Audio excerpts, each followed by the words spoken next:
Tonight, a special live edition of 2020. Please, over there. Come on. Work for me. America on edge. The ambush in Dallas. Don't shoot. Don't shoot. Tonight, a country reeling after a peaceful protest in Dallas turns into a deadly scene. Officers targeted and shot one by one. We got one officer down.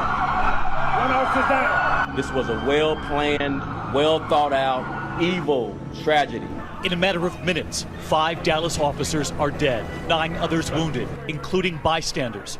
Who were the fallen? The sniper telling SWAT teams he was aiming for whites. Did he use his training from the military?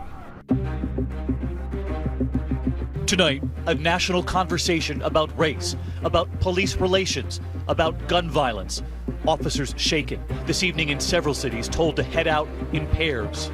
He's licensed to carry. On Wednesday, a white policeman killing a black man at a traffic stop. Sir, he was just getting his license and registration, sir. A day earlier, another killed outside a Baton Rouge convenience store. African-American parents telling their children how to react to the police. It could have been you. It could have been you or you or you. Cell phones and body cams now revealing a grainy, blurry narrative of fear on both sides. A special edition of 2020 begins now. And as we come on the air tonight, you are looking live at a makeshift memorial right here in downtown Dallas. Flowers and messages left on 2 police cars outside the police department here. As members of this community come out in support of the officers lost, we were at that tribute today. Met a grandmother who was at that peaceful protest last night, but who also felt it was important to bring her grandsons to see those patrol cars, to remember the officers who were fallen here in Dallas overnight. Good evening, everyone. I'm David Muir here in Dallas tonight. And I'm Elizabeth Vargas in New York, and we're here tonight live because of the events of the entire week. They have us all searching for answers. 2 black men killed during what should have been routine encounters with police, and then chaos and bloodshed in one man's violent retribution for those deaths. All day long, David's been on the ground in Dallas, where developments have been fast-moving. David? And Elizabeth, here's something that helps to put this in perspective. So far this year, the number of fatal shootings by police officers has risen over this time last year. But in the same period, so has the number of officers killed in the line of duty. Theirs is a dangerous job. And fear and outrage really on both sides seems to be fueling an endless cycle in this country, with many now demanding change after a deliberate plot here in Dallas to kill police officers overnight, one by one. Flags and flowers for the fallen. Police cars covered in makeshift memorials. A city, sadly, in need of comfort. Deep in the broken heart of Texas tonight. A dark hour for Dallas. It all began at 7 o'clock last night. A large demonstration gathering in Belo Garden, a park in downtown Dallas. Justice! No peace! No justice! No peace! Demanding change after police killed black men in Louisiana and Minnesota this week. For nearly 2 hours, everything running smoothly. Dallas police post photos and video on social media, handshakes and smiles with the protesters. The crowd estimated at 800, with 100 officers watching over. And then, just as darkness falls, you can see the moment when one protester realizes something had gone terribly wrong. And the peaceful march turns into a panicky scramble for safety. The first crack of gunfire. Some thought it was fireworks left over from the 4th of July earlier this week. Please, over there. Come on. It wasn't. Police radio broadcasting out the chilling warning. Shots fired, officer down. We got a guy with a long rifle. We don't know where the hell he's at. SWAT officers on floor 2. They're taking fire with the suspect shooting at police. The killing is not random. In the bullseye, the police. The shots fired from a parking garage at El Centro College. A gunman firing so rapidly, police at first mistakenly believe there are multiple shooters. 2 snipers, at least 2 snipers, from elevated positions as the protest rally march ended, began firing upon our officers, ambush style. 9:35 p.m., the first police officer reported killed. 5 minutes later, 2 officers are down. This graphic and shocking video shows a man with a gun engaging an officer in a one-on-one gun battle. Another witness with a camera across the street captures this angle. The killer gunning down a policeman in cold blood. You can hear the anger, the outrage, the trauma in his voice. That bastard come out there shooting. He had an M16 or something he had. He was the one doing the shooting. Get his ass. Taking his life into his hands, the man with the camera pursues the gunman, pointing him out to the other officers. He went over there by the school. By the school. He's over there at the school. The toll now, 3 officers dead, but the carnage is not over. At 11:13 p.m., police report a 4th officer has died. Shortly before midnight, police corner a suspect in the college parking garage. They negotiate. You see him? Right there. Let me zoom in. Yeah. They got him. He said he was upset about the recent police shootings. The suspect said he was upset at white people. The suspect stated he wanted to kill white people, especially white officers. Negotiations break down. More gunfire. There's a sniper. He shot 4 cops. You hear it. He's shooting right now. After so much bloodshed, police decide to end the standoff with an unusual tactic. We saw no other option but to use our bomb robot. A robot closing in on the suspect and detonating a bomb, killing him. Other options would have exposed our officers to grave danger. At 3:35 a.m., officials confirm the standoff is over. Just after 4 in the morning, President Obama, traveling overseas, speaks from Warsaw. As I told Mayor Rawlings, I believe that I speak for every single American when I say that we are horrified over these events and that we stand united with the people and the police department in Dallas. By sunrise this morning, officials raised the tragic toll. 12 officers shot, 5 dead. 2 civilians were also wounded. This unforgettable image, police officers at Baylor Medical Center saluting the victims in blue. Finally, just before 8 this morning, and many Americans are getting ready to go to work, the exhausted mayor and police chief of this stricken city sharing heartbreaking details of what happened on a night in July here in Dallas. We are heartbroken. It's a motorcade that in a moment will be getting ready to carry one of There are no words to describe this ambush. They will head from the atrocity that occurred to our city. That burst of powerful image. Joining us here tonight is Byron Pitts, and it wasn't lost on either one of us here that overnight these were peaceful protests. Police officers weren't in riot gear as we've seen in other cities across this country. They were here in normal clothing, and they've actually made great strides, progress, this police department here. David, last night you saw protesters and police officers taking pictures together. But tonight, the grief here is palpable. Lives changed and lives taken. Last night, 5 police officers in the city went to work, but never made it home. No justice! Before everything went so wrong, Shatamika Taylor was thrilled to have her 4 sons along at the protest march. She had brought them to create a memory. She had no idea how unforgettable this night would end up once the shooting started. They all began to run, scattered. And she said as she started to run, she caught a bullet in the back of her right leg. She immediately jumped on top of one of her boys, the 15-year-old. She jumped on top to cover him on the ground as she pushed him in between 2 cars and the curb. Her sister Teresa says Shatamika had laid there for 5 minutes not realizing she was shot and not knowing where the other 3 boys went as she sheltered her son with her body. He was just scared. He didn't say much. When we walked into the hospital, he just grabbed our necks and hugged us. He's covered in his mom's blood. The family was reunited at the hospital, thankful the boys were okay, and Shatamika wasn't much worse. That's our youngest sister, and the only thing we can do is feel relief when we walk in and see it was just her leg. In fact, though she would require surgery, Shatamika was far more concerned with the fate of the police officers. We're watching the news in the hospital room, and all she can do is say, Lord, be with those families of those police officers. And that's what she kept repeating. That haunting video image of a deranged killer will not soon be forgotten.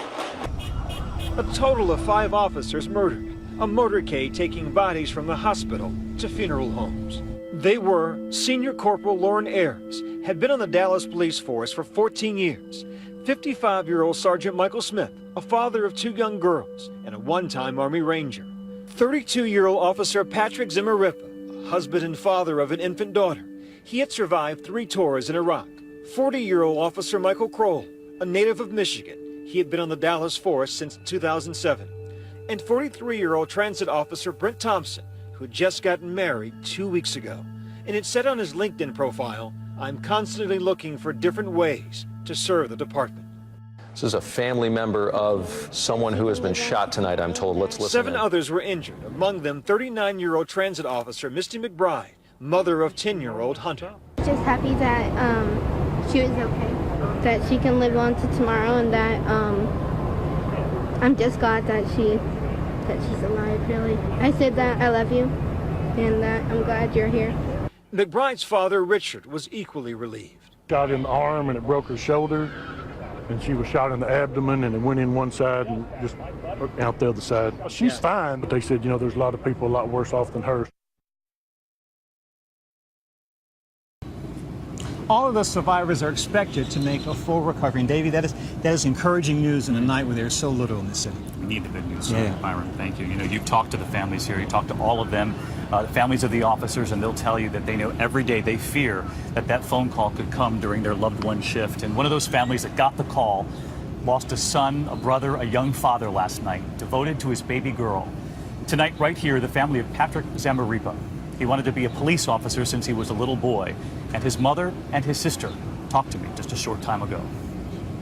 Valerie and Laura, thank you so much for joining us. And of course, our thoughts and prayers are with you tonight after the loss of Patrick, your beloved brother and your son. And Valerie, I know that your son wanted to be a police officer ever since he was a little boy. Tell us about it. Yes, ever since he was a little boy, he talked about becoming a police officer, and that was his dream, and he fulfilled his dream. Laura, do you remember your brother playing around the house, pretending and hoping one day to be that officer? He got his jump start as being a military police in the Navy. You were the one who helped suggest to him that perhaps he should join the military, and he became quite accomplished in special forces for the Navy.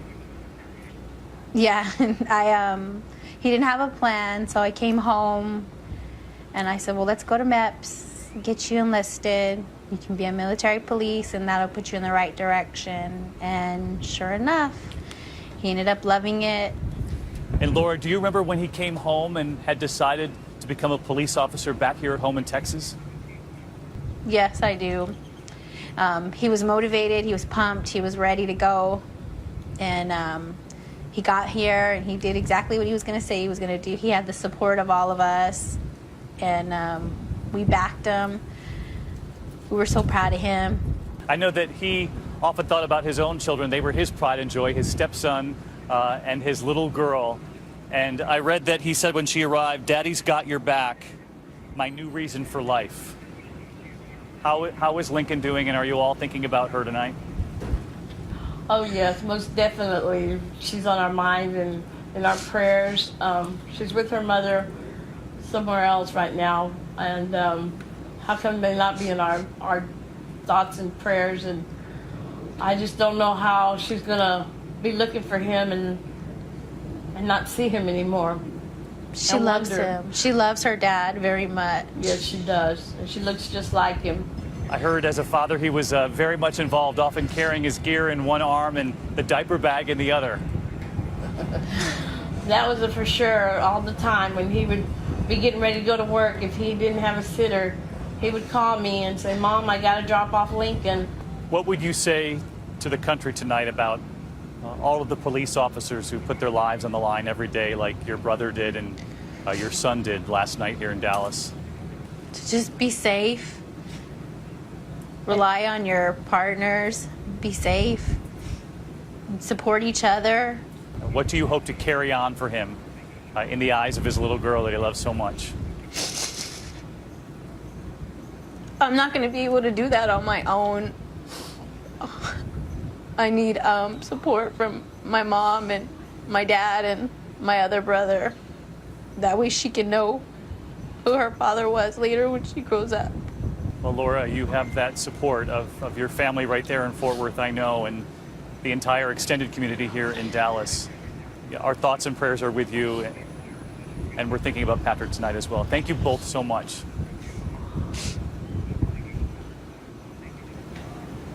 Thank you. Our thanks to Laura and to Valerie tonight. And of course, we're thinking about Patrick and all of those officers who were lost, Elizabeth. And as you heard from them right there, they're counting on their extended family and this entire community to really help raise that little girl.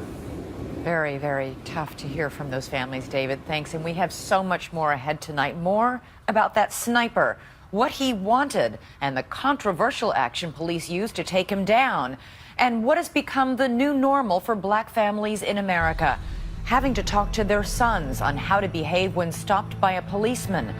They call it the talk.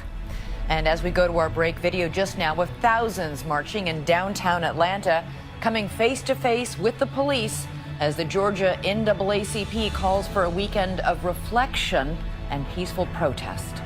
We'll be right back.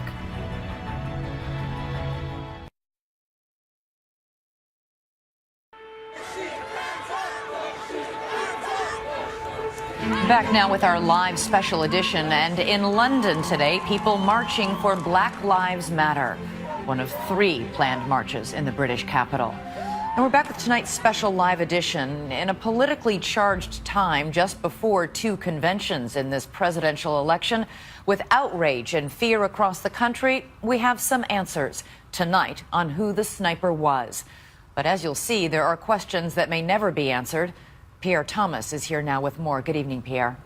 Elizabeth, police say it was law enforcement's worst nightmare, a cold-blooded killer motivated by race, targeting women and men because they wore the badge. Authorities say Micah Xavier Johnson went hunting for police, specifically white officers. He said he was upset about the recent police shootings. The suspect said he was upset at white people. The suspect stated he wanted to kill white people, especially white officers. According to police, that racial hatred ran deep. His Facebook page reveals some of that rage against police. He liked the page which said, "Kill everything blue that moves."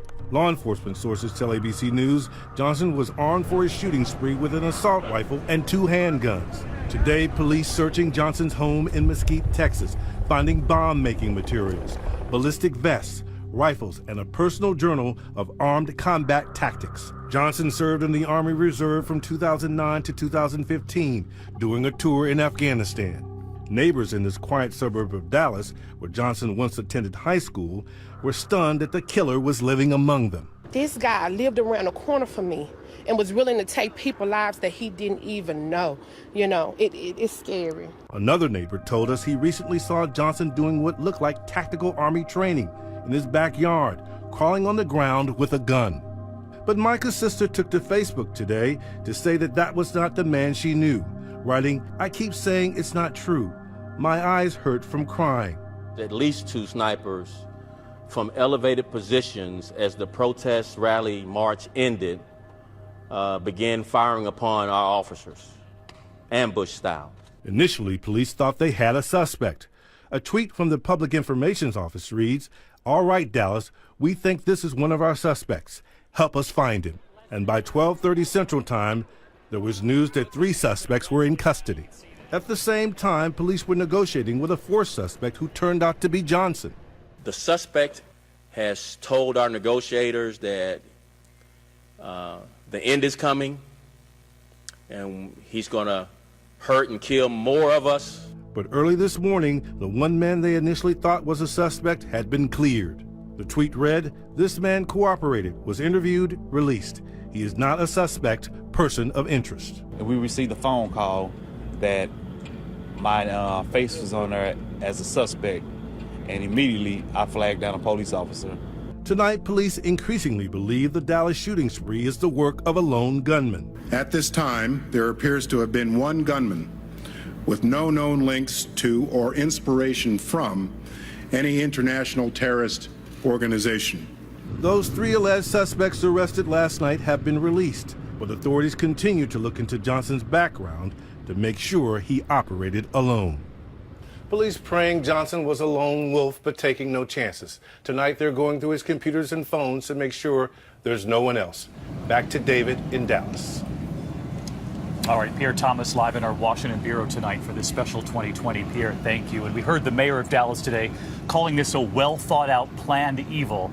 So we want to bring in Martha Raddatz tonight because for the first time ever, the police, the SWAT team, in trying to communicate with this suspect, when communications broke down, they brought in a robot. And you have talked about these robots overseas, but what many people didn't realize was that in the major departments across this country, they have these robots. They do. In every large police department across the country and in many of the smaller ones. We've both seen them. They send those robots in for surveillance, for bomb disposal, and they'll put explosives on the arm of that robot, which is about the size of a lawnmower, a little bigger than the lawnmower. The explosives can be placed down if they fear a bomb is there, and they detonate the bomb before the bomb detonates itself. They put the explosives into the arm of the robot, but rarely, if ever, have we seen them actually use it when there's a suspect there to take out the suspect. We have never seen police departments, U.S. police departments, use this method, that they actually went in, they feel threatened enough that they wanted to send that robot in. All right, Martha Raddatz with us again tonight. Martha, thank you.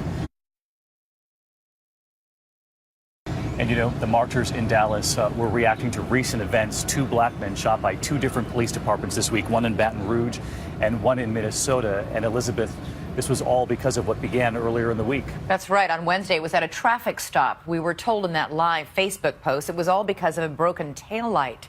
And while traffic stops sound so routine to civilians, they are the single greatest cause of officer deaths across the country. There are 2 very different and dangerous realities faced by black drivers and the police. Here's Ryan Smith. I told him not to reach for it. I told him to get his hand out. A shocking, fatal encounter with police during a traffic stop outside St. Paul, Minnesota. Hey, boss. Another in Baton Rouge, Louisiana. Just 2 high-profile, apparently unjustified shootings of black men that have left many African Americans frightened, fearful of those who are sworn to serve and protect. It's like it's open season for African American men. And traffic stops also claiming the lives of more police officers than any other police shootings. The belief that black Americans are at greater risk from police isn't just perception, it's reality. That's according to a study released just today that showed African Americans are far more likely than other groups to be victims of use of force by police. It's not even a question of whether or not I think that they're treated, African Americans are treated differently. All of the data say that they are treated differently.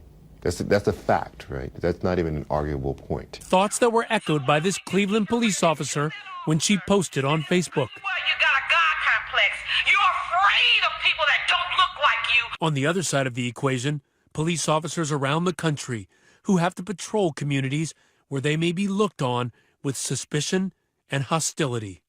A situation can turn from good to bad in a second. So you always have to look out for that. Officer Richard Palladino of Paramus, New Jersey knows this all too well, but focuses on his job. Some people trust the police, some people don't trust the police. It's all, I guess, based on your perceptions of them. Does that affect in any way the way that you do your job? No. You have to do your job the same every day. Do you fear for your safety when you get in a police car? No, I don't fear for my safety. It's not something I'm constantly thinking about. You do realize that it is a dangerous job, absolutely. Do you bring in any assumptions or any past beliefs about people when you do your job to try to assess the situation? No.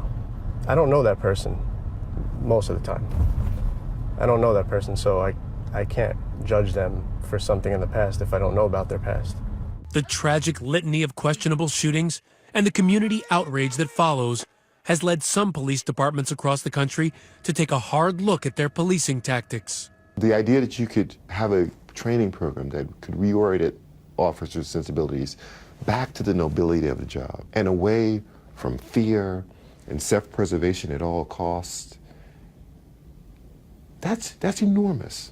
Ironically, in Dallas, the police department has led the way in retraining its officers, using this reality-based training to attempt to de-escalate situations instead of coming in with a heavy hand. I want to brag just for a second for if anybody hasn't heard us say this. This police department trained in de-escalation far before cities across America did it. We are one of the premier community policing cities in the country. And this year, we have the fewest police officer-related shootings than any large city in America. But all of that retraining will do little to ease suspicion of the police among many African Americans until they say fundamental issues are addressed. Why people of color seem to be dying at the hands of police officers at alarming rates. How to ease the fear of the police in communities of color. I do get a sense of fear and a sense of alertness that they're around me. And that's something you're not supposed to be feeling when a police officer comes into your area or enters your space. In the wake of the attack, officers in New Jersey have been urged to limit wearing police insignias and apparel while off duty. And while the country mourns the loss of the officers in Dallas, many hoping that deadly ambush doesn't overshadow discussions of how to resolve issues of mistrust between people of color and the officers that serve their communities. And those are such huge issues. And you've got to wonder about these officers. And we know that the leading cause of death for police officers happen in traffic stops. How quickly you must go from 0 to 100 on the anxiety scale. The officer you're with said he's not anxious, but clearly something goes like this. And I asked him about that, but what he said is he relies on his training, that he doesn't have that hair trigger sense to him, because for him, it's rely on your training, focus on the job, don't have biases on people. You don't know them. You simply go, you do your job, and that's the best way to keep safe. All right, Ryan Smith, a discussion that will continue across the country, I'm sure. And when our live special edition continues, a message from the woman who was at the center of the swirling events, that cool-headed woman who went live on Facebook seconds after the man she loved was shot by police in Minnesota in that traffic stop.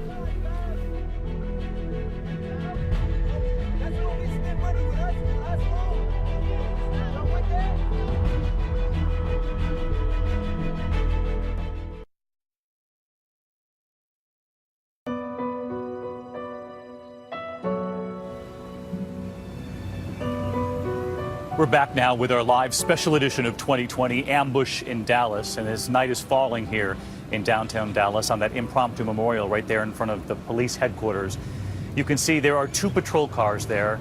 And all day long, people from this community have been showing up with flowers, with letters. Families have written letters about the importance of the police officers protecting their communities, and people embracing there tonight outside those cars, and photographers capturing the images for this community. It all comes after the events of this past week seeming to collide into a perfect storm of fear in many communities, fear about the injustices they've witnessed, and fear for many of the officers out on the beat. One of the most chilling scenes this week has now been seen by millions when a young woman pulled out her phone and live streamed on Facebook for several minutes after a deadly police shooting. Her boyfriend had just been shot in the passenger seat right next to her. Her calm narration, with the officer still standing at that window holding his gun, left many speechless. ABC's Gio Benitez is in Minnesota. David, good evening to you. We are outside the governor's mansion here in Minnesota, and just take a look. So many demonstrators are still here tonight. They've been here since Wednesday night when this story went viral. Wednesday night, 9 p.m., 2 officers from the St. Anthony Police Department in Minnesota spot and pull over a white Oldsmobile. In that car, Diamond Reynolds with her boyfriend Philando Castile and her 4-year-old daughter Deanna. According to Reynolds, Castile told the officer he was carrying a licensed gun. He's licensed to carry. What happens next will further incite a country already in crisis. Officer Geronimo Yanez pulls his gun and begins firing at Castile. And Diamond makes the critical decision to grab her phone and start live streaming on Facebook. He was trying to get out his ID and he was reaching for his wallet, and the officer just shot him in his arm. Reynolds calm and clear. Remember, her 4-year-old daughter Deanna is in the back seat. We're back. I will, sir. No worries. I will.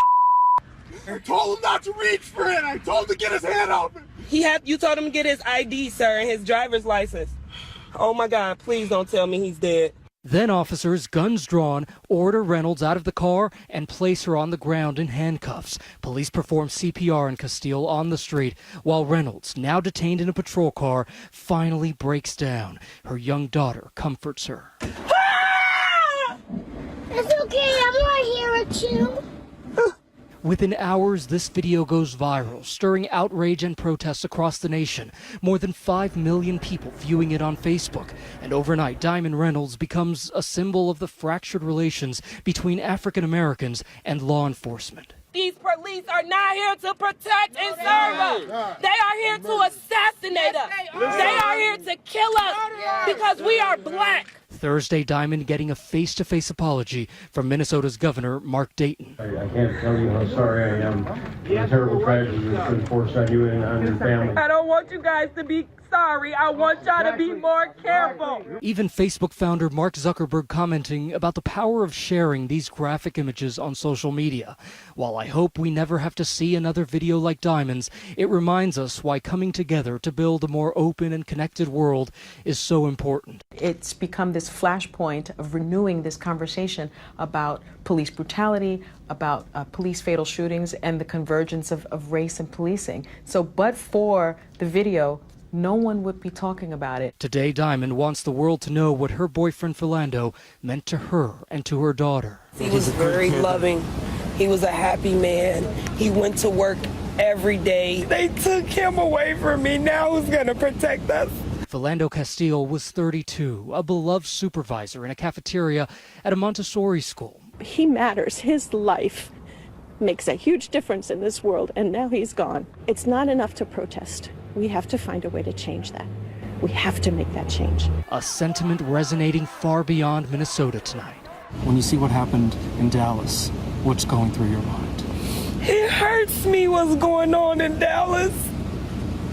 Because nobody should have to be taken away from their families. My deepest condolences go out to those families and to those officers in Dallas. Because I'm here in Minnesota and I'm mourning for the loss and the loved one of my family members.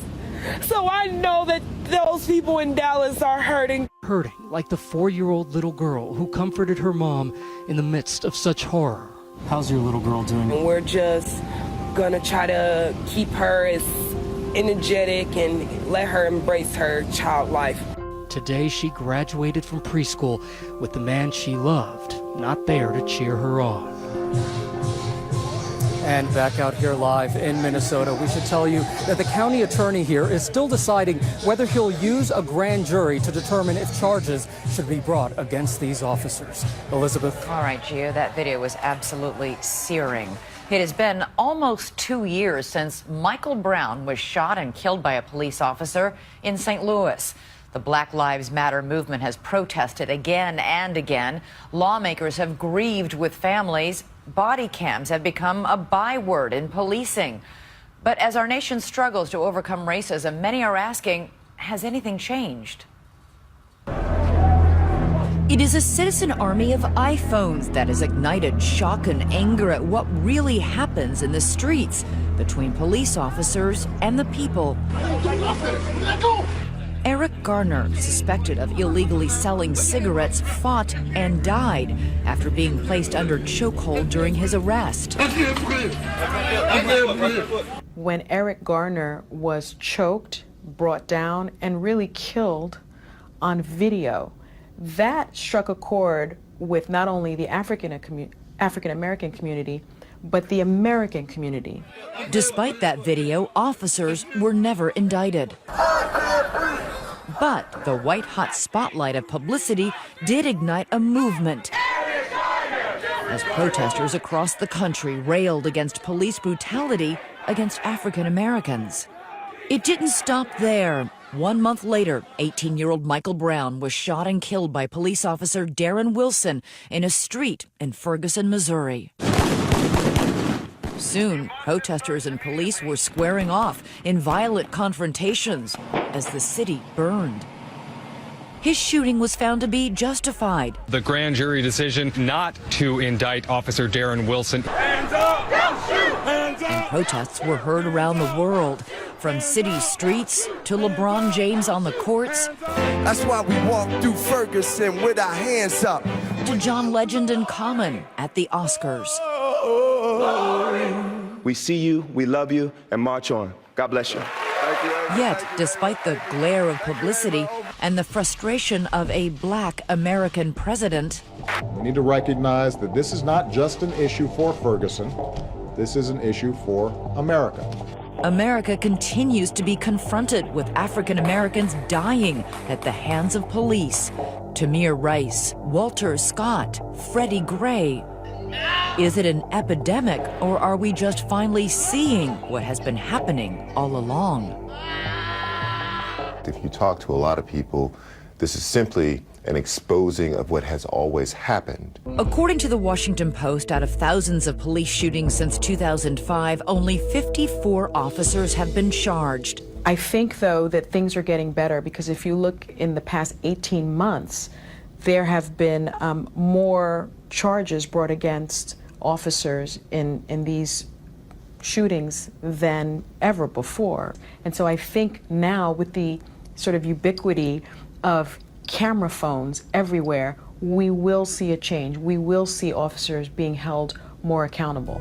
And yet, this past week, as the graphic videos of police violence play out for the nation to see, the difficult questions are front and center once again. How far have we come?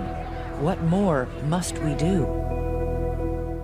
Questions to be debated in the coming days, and we'll be back in a moment with a look at what very few white families have had to deal with, what families of color call the talk when we return. And you're looking at flags flying across the country, half-mast, in honor of all the victims this week.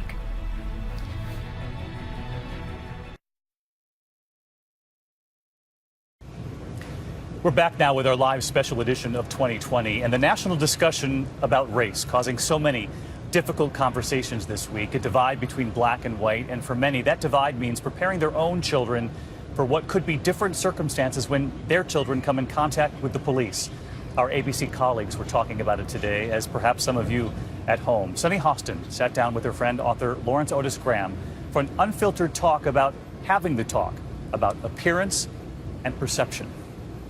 Let's talk about the uniform. I didn't know until Trayvon Martin got shot that the hoodie was something that children, black children, shouldn't wear. And I remember when my son was about 9, I felt that he needed a uniform so that he didn't appear to be threatening. So he always has khakis on, a polo shirt. So you spoke to ABC a few years ago about this uniform that we both have our children wearing. It's no hoodies, it's no dark clothes. My boys know that they've got to be khaki pants. We don't do sweatshirts with words and names on them. This is really casual for them. They don't do the t-shirt thing. Has the uniform changed?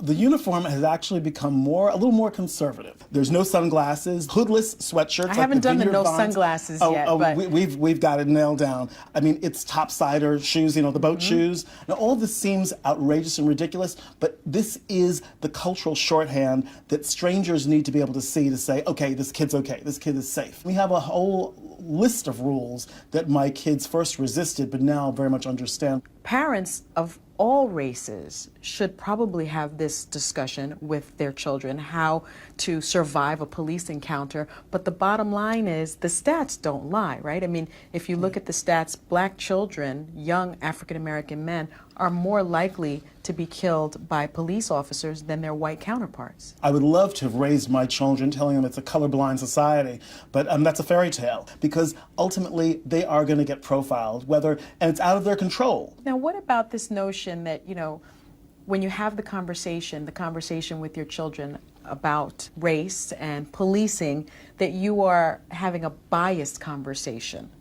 And you're racist, and you're part of the problem for making your children distrust police. Right. In our family, our view is, and I'm saying this as someone who's chair of the county police in my local police, and I know how hard they work, and I know how dangerous their job is. And most of them are wearing that uniform because they want to help people. Absolutely. And because they're just good cops. And they are not looking at race, they're not looking at gender, they're not looking at ethnicity, but for those rogue cops that are, I say better not to have any interaction with them than to have even a neutral interaction.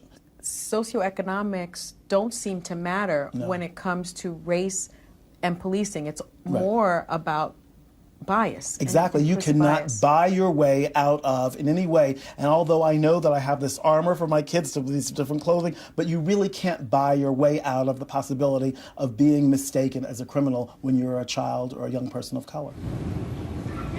It's an eye-opening discussion, and I want to bring back in Nightline anchor Byron Pitts, because you and I were talking about this earlier. It's a very real thing. You've got 6 kids. Yeah. Your baby's 23. Yeah. But you've had this talk multiple times through the years.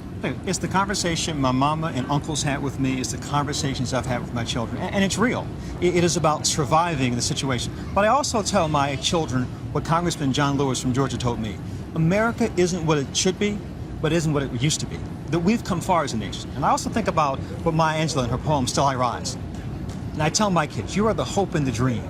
Be positive, but you got to be alive. And a lot of these kids want to be future police officers. We can't forget that, too. Sure. And I was just talking with friends of mine this week who said they've talked to their own kids about when you encounter the police, err on the side of caution, give in to the arrest, deal with it later. But don't try to ratchet up this situation, which is a very hard thing to do, especially if you're young and you're prone to anxiety and hormones. Those situations are so unpredictable. I had a conversation just a few nights ago with my 23-year-old daughter, who, a college-educated young woman, rainbow of friends, weeping, burdened by this.